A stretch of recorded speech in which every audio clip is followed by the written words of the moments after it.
Hare Krishna. All glories the assembled devotees. Hare Krishna. All glories the assembled devotees. Hare Krishna. All glories, all glories, all glories. The lotus feet, Yeah. Sri Guru and Sri Gauranga.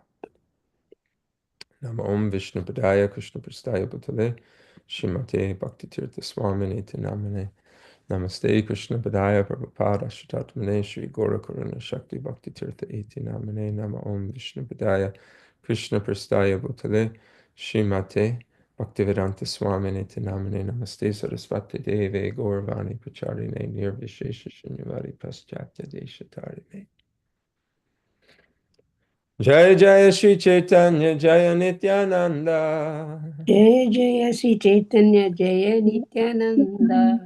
Jaya Jaya Shri Chaitanya Jaya Nityananda. Jaya Jaya Sri Chaitanya Jaya Nityananda. Jaya Dvaita Chandra Jaya Gora Bhakta Vrinda. Jaya Dvaita Chandra Jaya Gaur Bhakta Vrinda. Jaya Dvaita Chandra Jaya Gora Bhakta Vrinda. Jaya Jaya Shri Chaitanya Jaya Nityananda. Jaya Jaya Sri Chaitanya Jaya Nityananda. Jaya Dvaita Chandra Jaya Gora Bhakta Vrinda. Jaya Dvaita Chandra Jaya Gaur Bhakta Vrinda. Hare Krishna, Krishna Krishna, Hare Hare, Hare Rama, Rama Rama, Hare Hare. Hare Krishna, Krishna Krishna, Hare Hare. Hare Ram, Rama, Hare Hare. Hare Krishna, Krishna Krishna, Hare Hare, Hare Rama, Rama Rama, Hare Hare. Hare Krishna, Krishna Krishna, Hare Hare. Hare Ram, Rama Rama, Hare Hare. Okay, before we begin, we'll read the translation to the song we sung. Jeev Jago, Gaura Chandra Bole, by Srila Bhaktivinoda Thakur. Who would like to read the first line? Lord Gauranga is calling, wake up, sleeping souls. Wake up, sleeping souls. How long will you sleep in the lap of the witch called Maya? Two. You have forgotten the way of devotional services and are lost in the world of birth and death. Number three. Hare Krishna, I have descended just to save you. Other than myself, you have no friend in this world. Number four.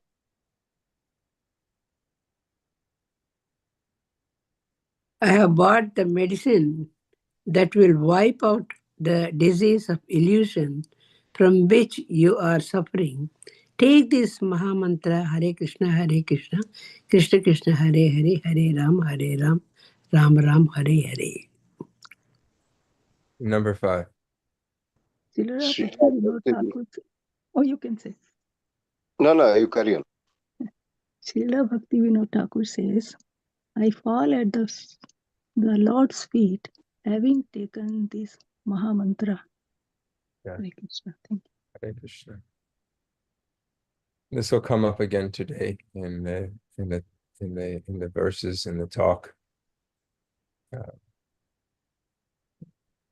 It's a very special song for us to remember.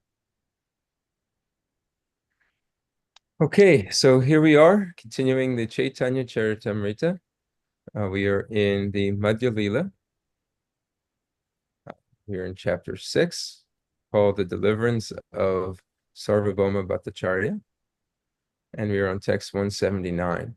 This section, we have been discussing impersonal philosophy, Mayavad philosophy, in which Sarvabhauma Bhattacharya was a prominent teacher of such. He was the Raj Pandit of Mayapur. He was a very respected, educated person.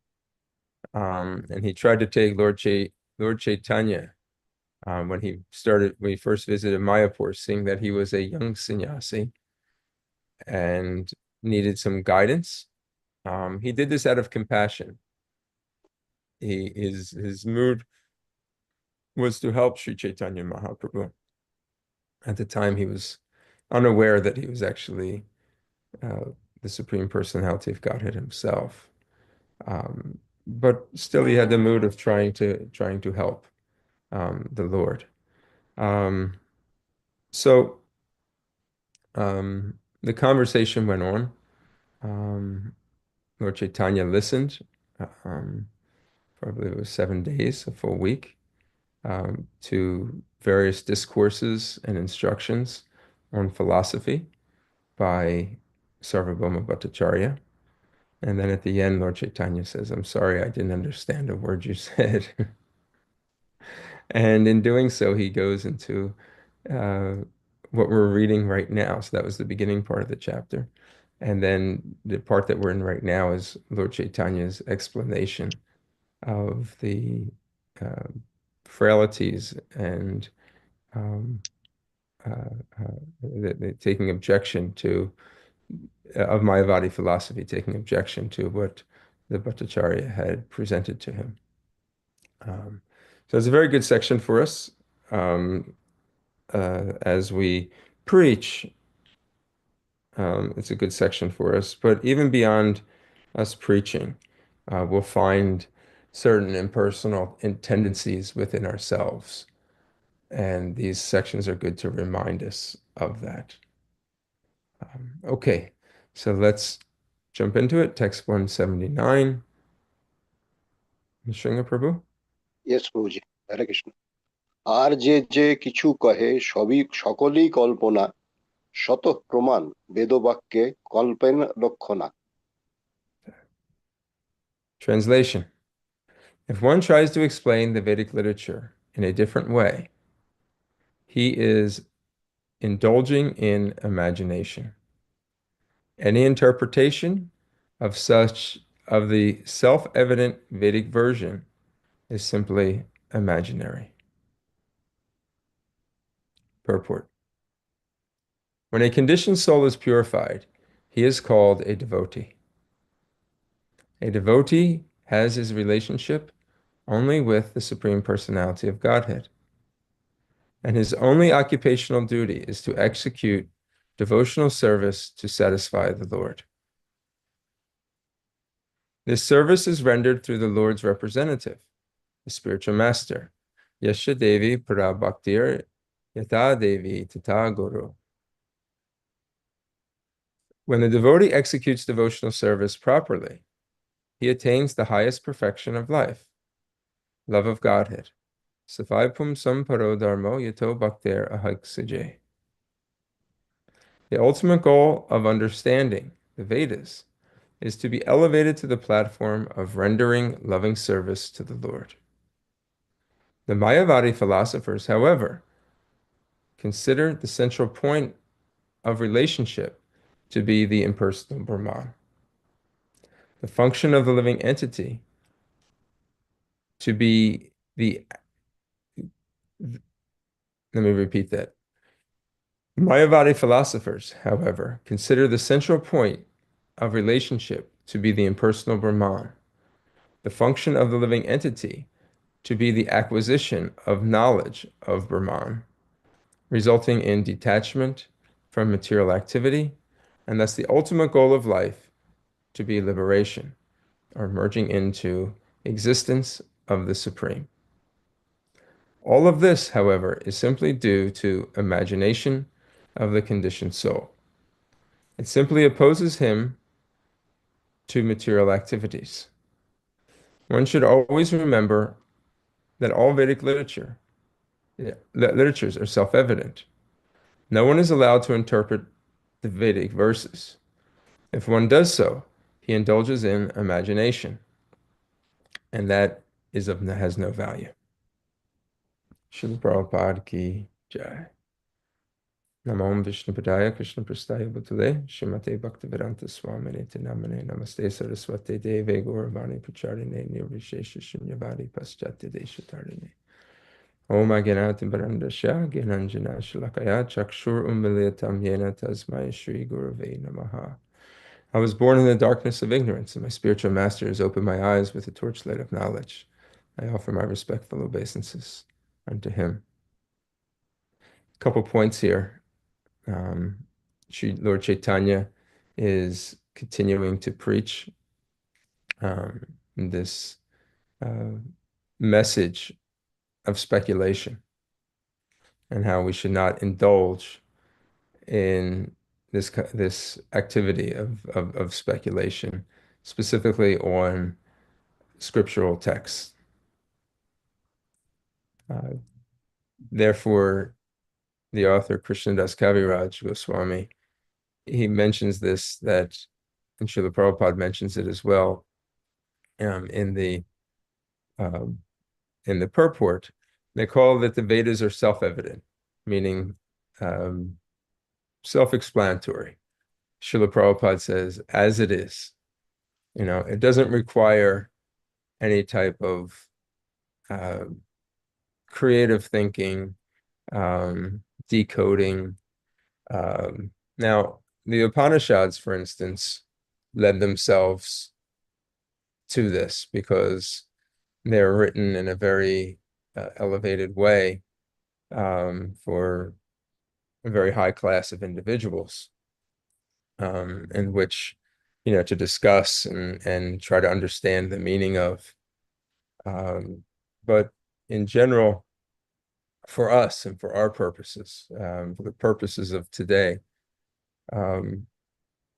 trying to interpret and come up with our own meaning of the scriptures, especially coming at it from an impure mind. So what is coming up with the interpretation? That's what we have to kind of look at. So why is it wrong?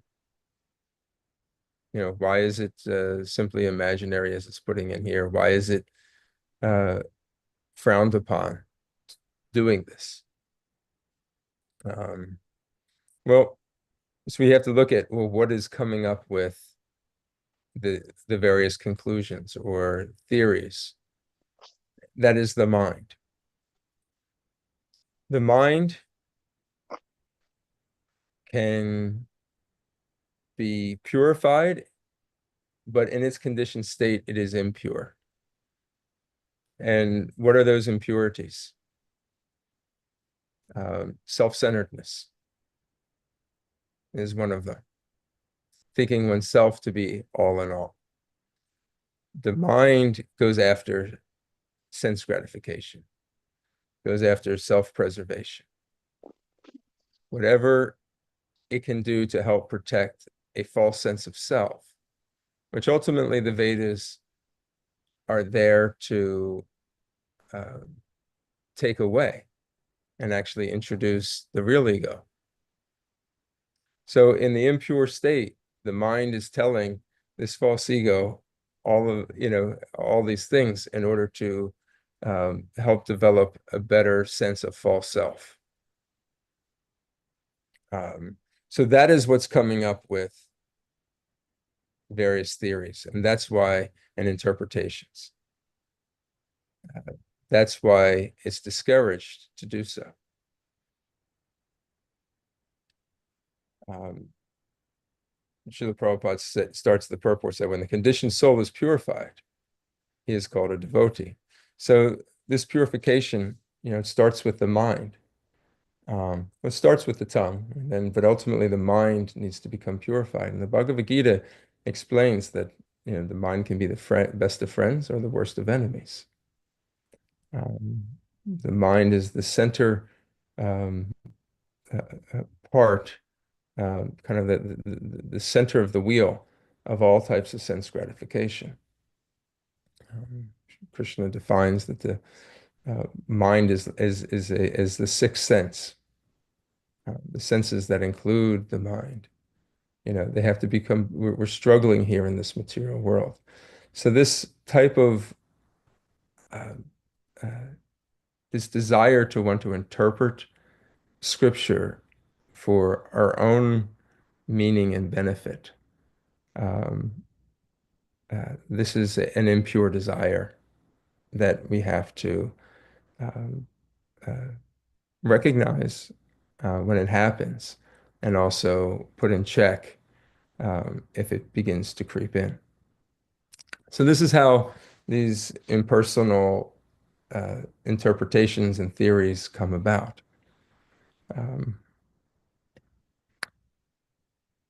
Srila Prabhupada gives the answer in this purport is that the purpose of life is to live in this relationship with the Supreme Personality of Godhead. We have to reestablish that relationship because it's been lost.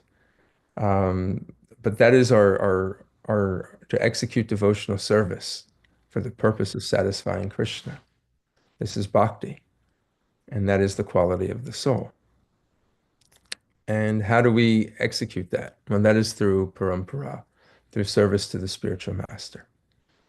He quotes Yasha Devi Para Bhaktir Yata Devi Tada Guru. So,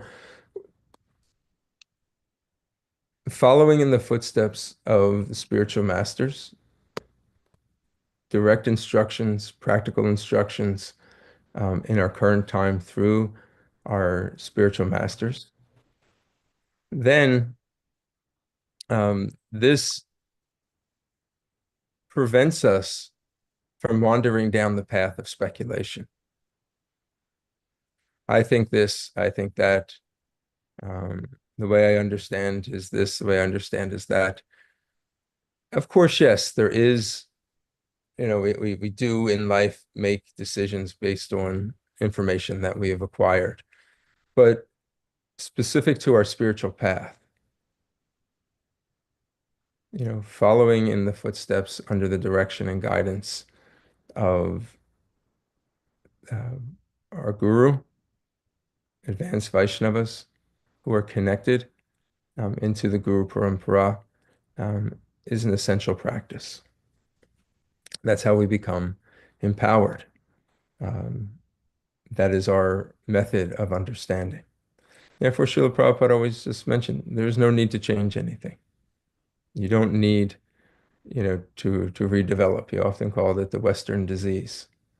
But that's not, it's the disease of this material world. It's that we just feel we want to do it ourselves because we feel we can do it better. And we often not just to apply it to ourselves, but we also want to tell others how they should do it and how they could be better if they just do it our way. It's a sense of control that is completely on the platform of the false ego, because we are not Purushas.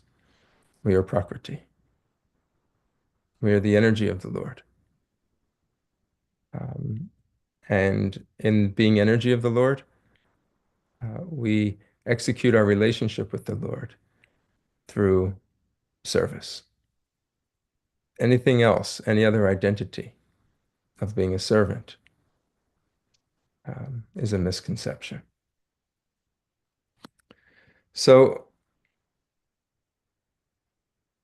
when this comes to the Mayavadi philosophy, Srila Prabhupada writes that the Mayavadi philosophers, their central point of in relationship is basically to end all relationships and simply enter into the impersonal Brahman. So their relationship is with this impersonal energy, and that the soul's goal is to achieve liberation into this impersonal energy. And you do this through the acquisition of knowledge. Knowledge helps create detachment from material activity and understanding the difference between temporary material as well as eternal spiritual.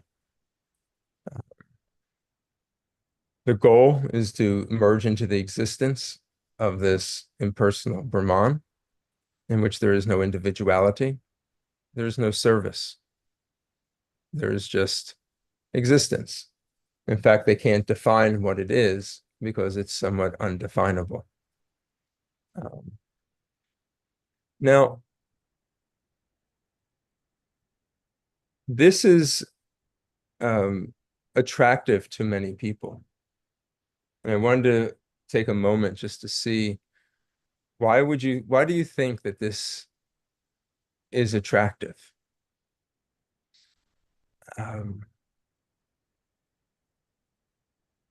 Not really defining the terms. The goal of life simply just to be seeking after this impersonal energy that helps you become a better person in the sense of separating yourself from material activities, engaging in acquisition of knowledge. Why do you think that this is so attractive to people of today?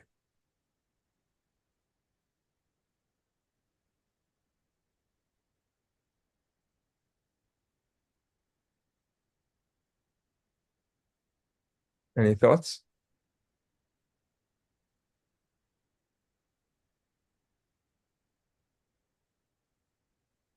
I'll share with you a couple that I was thinking, just that I've kind of come to realize here that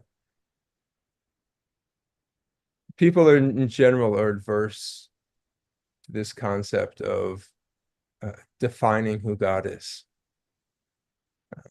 undefinable. When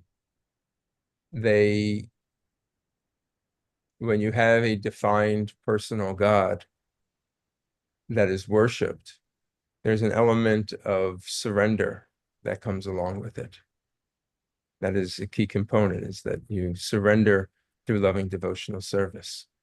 You give up your material attachments that are meant for pleasing you, and you dovetail them into the service of Krishna. That is the goal.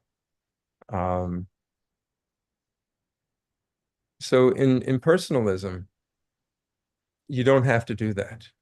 Yes, there's the detachment from material activity, but you're really not surrendering to another ultimate being.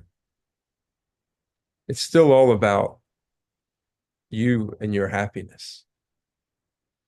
You just realize that this happiness is not here in this material world. She really can't define what it is. So approaching somebody, hey, I want to tell you about this awesome supreme person named Krishna. I don't want to hear about it. Because in general, we tend to think that people or persons have limitations, that they're imperfect. Oftentimes we find ourselves in a relationship that has its faults. All relationships have their limitations. So now I have an eternal relationship with this this person. They just don't want to go there. But something that's kind of more spiritual, of just being in an existence that's free from anxiety. Now that sounds very attractive. So people are attached oftentimes to this concept of impersonalism. And as devotees, sometimes we may have tinges of this as well. Yeah. So we should recognize that. Um, any thoughts or questions on this before moving on?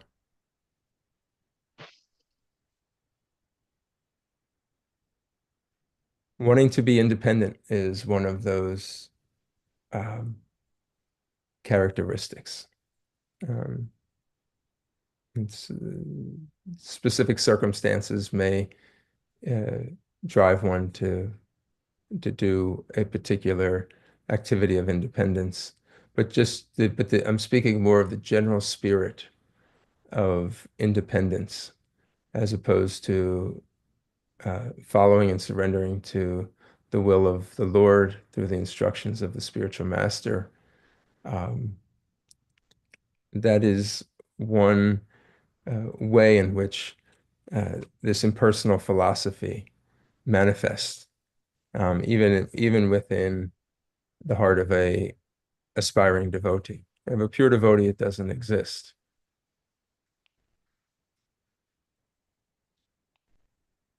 Okay, if there's no comments or questions, we'll move on. Text number 180. আচার্যের দোষ নাই, ঈশ্বর আজ্ঞা হইল, অতএব কল্পনা করি, নাস্তিক শাস্ত্র কইল। Actually, there's no fault on the part of Sankaracharya. He simply carried out the order of the Supreme Personality of Godhead.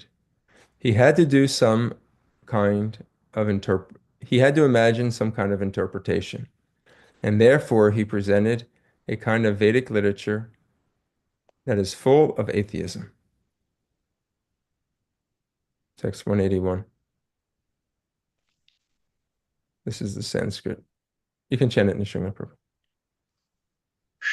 সাগমহে কল্পিতাস্তম চ জনম মদ বিমুখান কুরু মাম চ গোপয়া येना शायद স্মৃতির এষোত্তরা।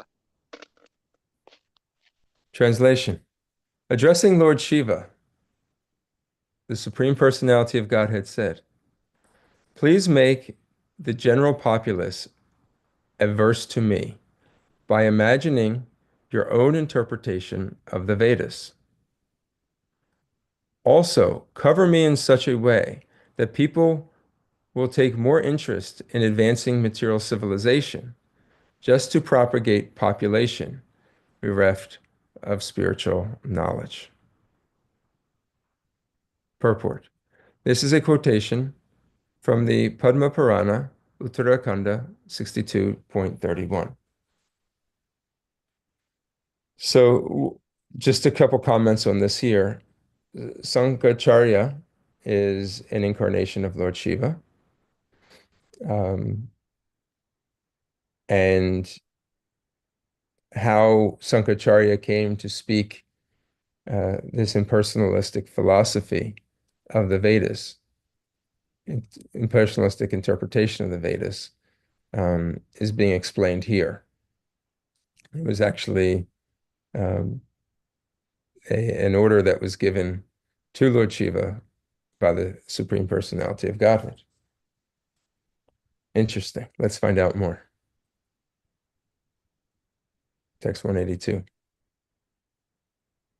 মায়াবাদম শাস্ত্রম প্রচ্ছমানম বৌদ্ধম উচ্যতে মায়াইভ বিহিতম দেবী কল্পৌ brahmana মূর্তিনা।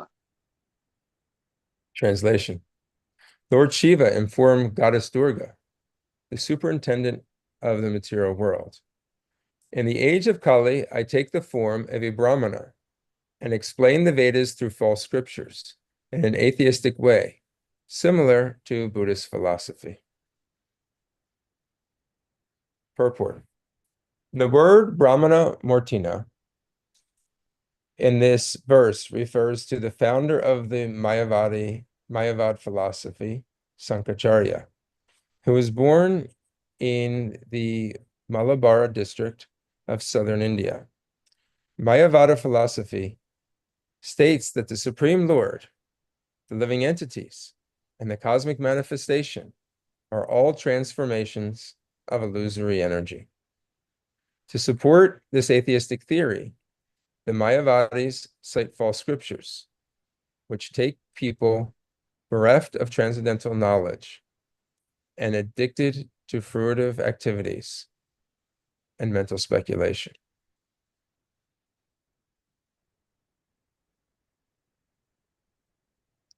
This is a good definition of Mayavad philosophy. Here it talks about 3 components to it. The Supreme Lord, the living entities, and this cosmic manifestation are all transformations of the illusory energy. So we take objection to the Vaishnava philosophy as given to us by Sri Caitanya Mahaprabhu, as Lord Krishna speaks of it in the Bhagavad Gita, and we hear of it through the Srimad Bhagavatam.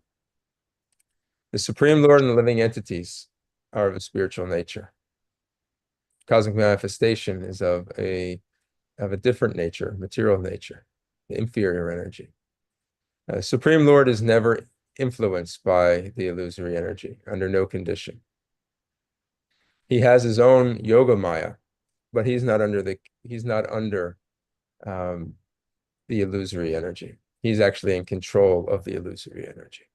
The living entities, which are spiritual, they can fall under the illusory energy, but they're actually always spiritual beings. That soul actually does not undergo any type of transformation. It is just simply the false ego that undergoes. And this cosmic manifestation has a purpose and an existence. Even though it's part of the material energy, it's part of the Lord's material energy and always under the control of the Supreme Lord. That's the difference. So and then this verse here says quotation by the Padma Purana, Uttarakhanda 257.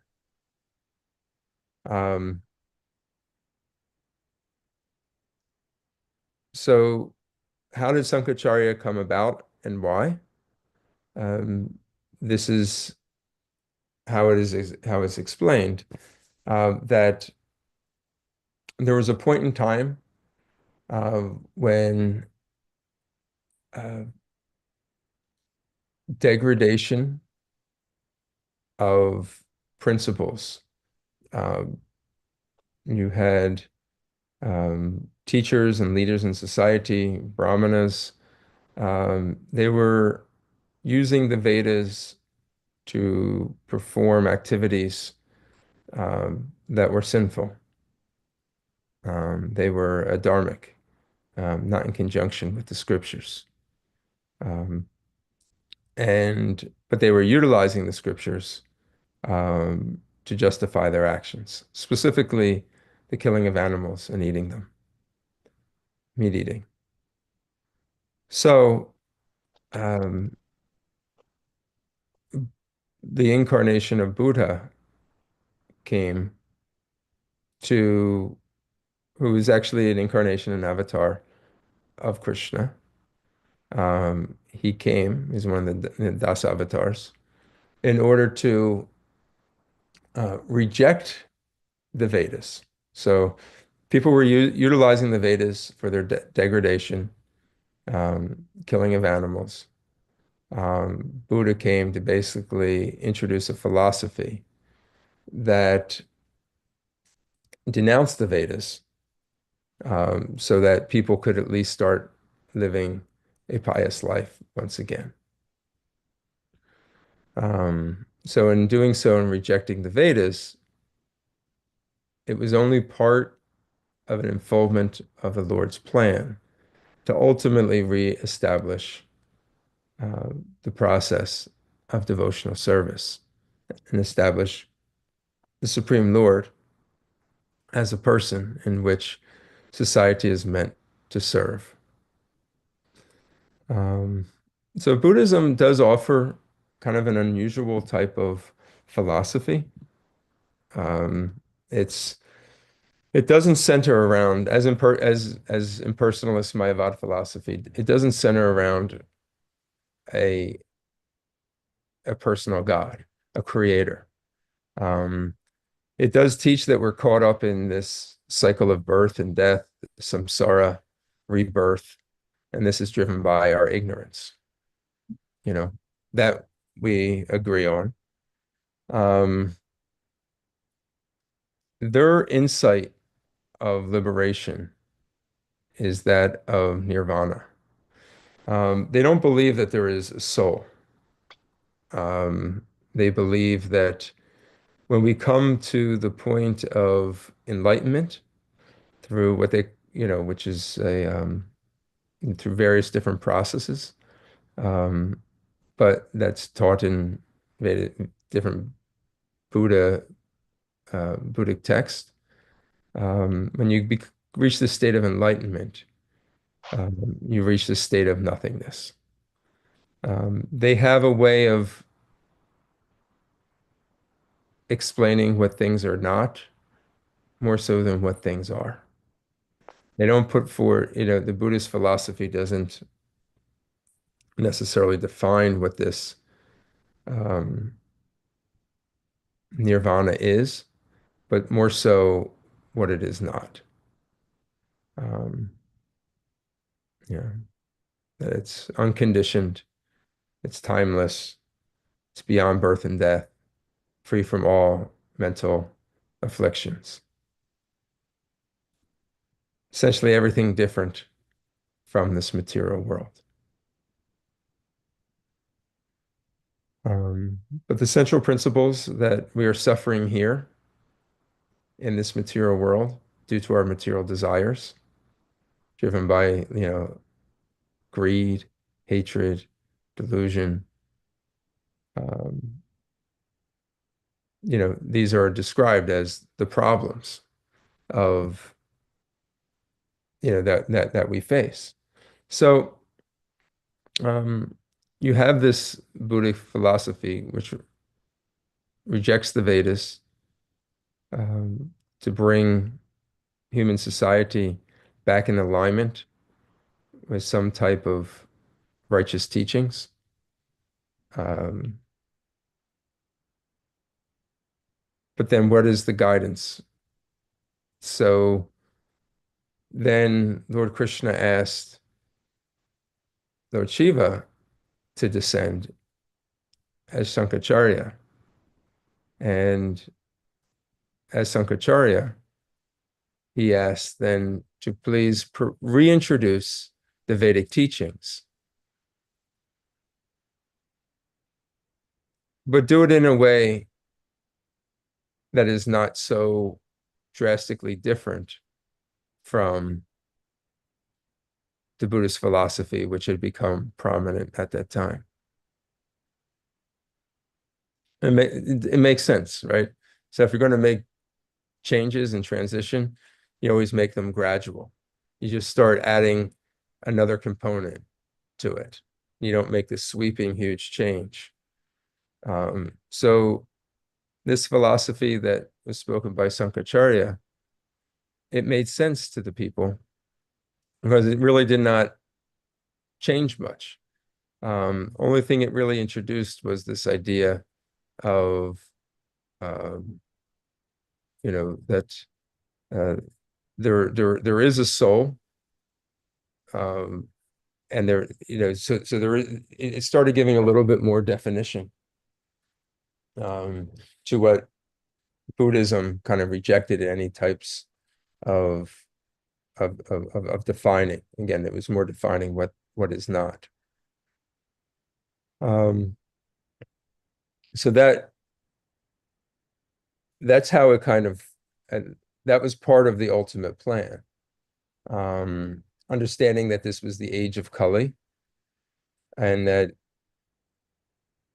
the Lord was going to come as Sri Caitanya Mahaprabhu, as well as the various acharyas that came before Sri Caitanya Mahaprabhu to set the scene, to create the environment for Lord Chaitanya to come and establish the Yuga Dharma of chanting the holy names of Krishna. Harinama, Harinama, Harinama, Eva Kevalam, Kalona Stevana, Stevana, Stevana, Gatiranata. And in this age of Kali, there is no other process, there's no other process, there's no other process than chanting the holy names of the Lord. That couldn't be done so drastically. Now, in one sense, when you look at the time period that we're dealing with, it's actually a rather short time period when you look at it in terms of the various yugas and Chatur yugas and days of Brahman, days of Brahma. It's actually a very short period of time. From our study of history, it seems like a very long period of time, but it's actually a rather short period of time. But it's this gradual reintroducing of worship and devotional service to a personal God. That is what the Lord's plan was. Sankaracharya, as an incarnation of Lord Shiva, had a very prominent role in reintroducing the Vedic teachings to get us back on track. Any questions or comments on that?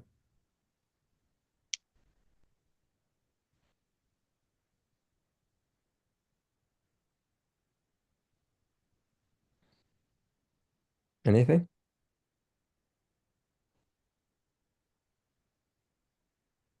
Okay.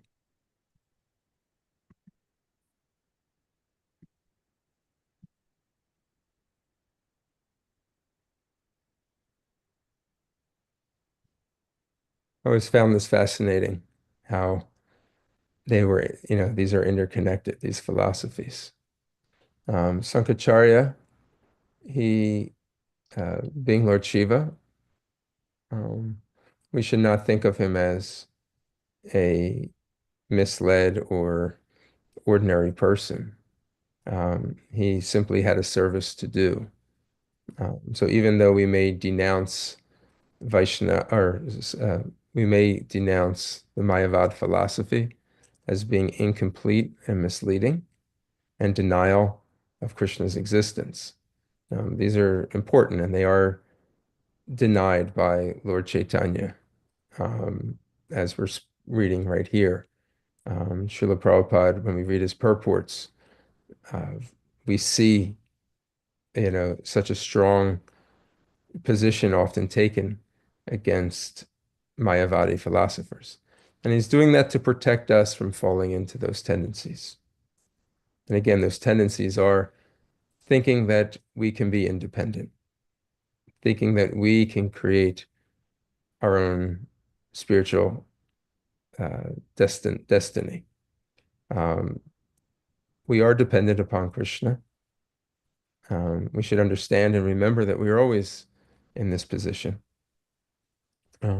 And we should seek out a personal relationship. Sankaracharya, at the end of his life, he had this, he sung this bhajan, Bhaja Govinda, Bhaja Govinda, Bhaja Govinda, Madhu Mate.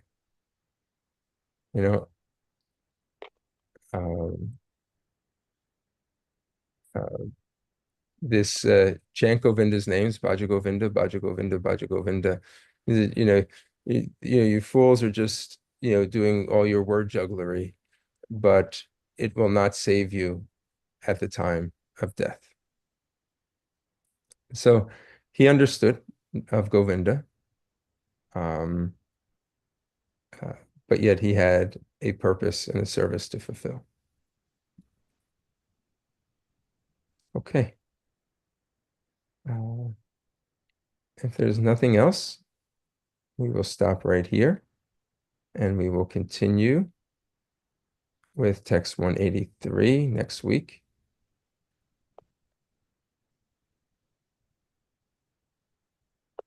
And yeah, we'll pick up at text 183 next week. Okay, everybody have a wonderful Krishna conscious day. Any last comments?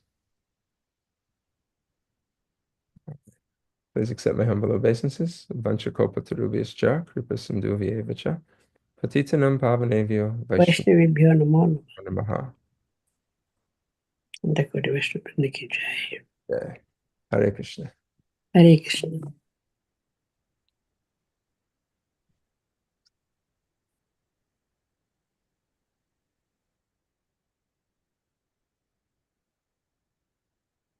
Hare Krishna, Yashodhara. Hare Krishna, Mother Shuman. Thank you for joining. Mother Kishori, Vishnu Prahlad.